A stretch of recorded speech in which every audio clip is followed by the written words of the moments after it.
ทานอะไรจ๊ะข้าว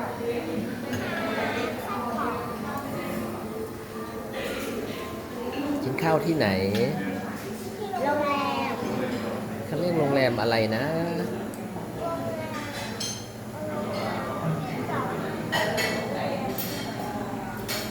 เขาเรียกโรงแรมวิลล่าอ่างคำหรือเปล่ามี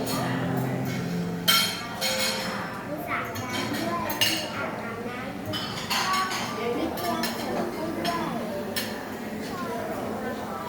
อาหารอร่อยไหม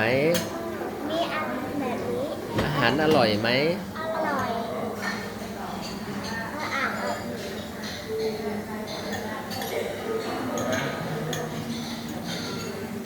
Thank you